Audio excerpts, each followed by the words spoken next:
Welcome to the third episode of Conversations about Corporate Responsibility. My name is Paul Klein. I'm the president of Impakt Corporation, also write a blog about corporate responsibility for Canadian Business Magazine. Today I'm very pleased to have with me two remarkable women. Anna Kennedy, who is the executive director of the Lymphovenous Association of Ontario, and Mary Alberti, who is the chief executive officer of the Schizophrenia Society of Ontario. Perhaps you could just give a very brief overview of your organizations and what you do and who you serve. Sure. The Schizophrenia Society of Ontario is a nonprofit charitable organization. We have four main areas of service in the organization. One is raising awareness of schizophrenia. Also, we fund research around schizophrenia, both cause and cure, trying to find a cure for our illness, as well as we provide a lot of support to families and individuals directly affected by schizophrenia. And a big part of what we do as well is trying to change the systems that would ensure a better quality of life for people with schizophrenia.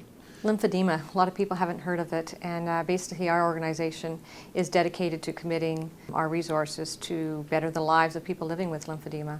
Lymphedema is a chronic condition that is characterized by chronic swelling in typically a limb, an arm or a leg, as a result of a malfunction of the lymphatic system. The biggest risk in Canada for people that have lymphedema or in getting lymphedema is cancer treatment and having either lymph nodes removed or radiated and causing the damage that results in this chronic swelling. I was hoping that you could both sort of paint us a little bit of a picture of what it's like to be the executive of a nonprofit organization during the recession.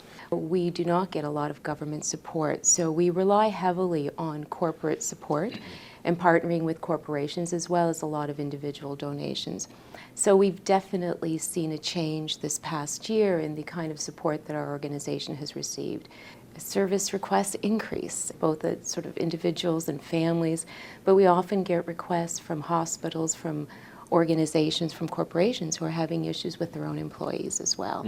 So our challenge is, how do you continue to meet the service demand when you don't have the dollars to do that? I would say one for our organization is relative obscurity of both the condition and our organization, not because it's not uncommon. There's 63,000 people that we estimate in Ontario living with it, and in fact 1 in every breast cancer survivor is faced with lymphedema. But a small voice among the larger voices of nonprofit organizations and charitable organizations that have a higher profile and are able to attract the corporate dollars. Second is resources. That's a constant daily struggle. You need resources to raise resources, and so it's a perpetual cycle.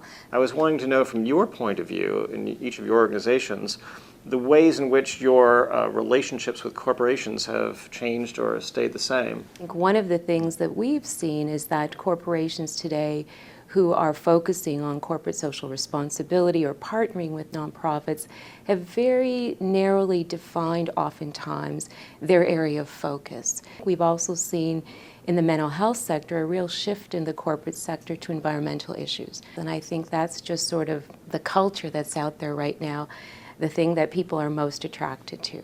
We need to challenge corporations who have social responsibility programs to really look at their programs and really try and understand what their intention is with their programs. And I think we would understand in the nonprofit sector, a lot of it is market-driven, a lot of it is profit-driven. So I don't think as nonprofits and corporate partnerships we've found the balance yet. There are a lot of similarities between corporations and nonprofit organizations, and I come from the business world and see some of those similarities. We are both trying to service our client base, but on the corporate side, driving market share and selling more products and services is still the fundamental cause for building a partnership with a nonprofit or charitable organization. I can understand from the corporation's perspective the increased demand for funding requests, especially in these economic times, and how do you allocate and make those allocating decisions. But on the other hand, we don't have a choice in how we increase or don't increase our client base. It's always there. There's not a conscious decision to increase that. In fact, there's many times we're reluctant to open the floodgates because we're worried that the demand will definitely not be met by the infrastructure and the funding that we have in place. Can you give some examples of, perhaps times when you've been approached by a corporation to have a relationship with you that seemed inappropriate in some way, that just sort of crossed the boundary between, a win-win relationship and one that seemed more self-serving from their point of view? with some of our corporate partners that we work with, oftentimes their agenda is to facilitate a particular product being distributed and getting on the market and people having access to that product.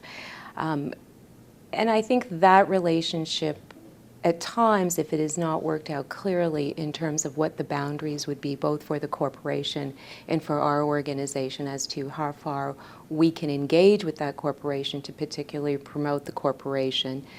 We would not promote the product, but how we would give that corporation visibility.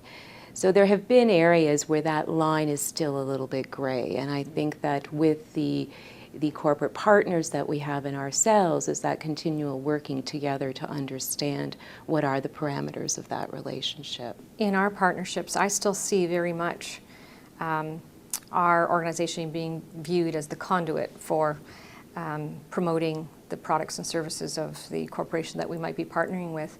And that's okay, as long as that's balanced with a true partnership that looks at raising awareness for the condition as a whole and improving treatment and care and access to care for people across Canada. In many ways, that is an inclusion of the products and services that these corporations would like to promote, but it's finding that fine balance and ensuring that the integrity and the principles are kept intact so that the public maintains the trust in both parties that we both have the interests of the patient at heart, and improving health care is our ultimate goal.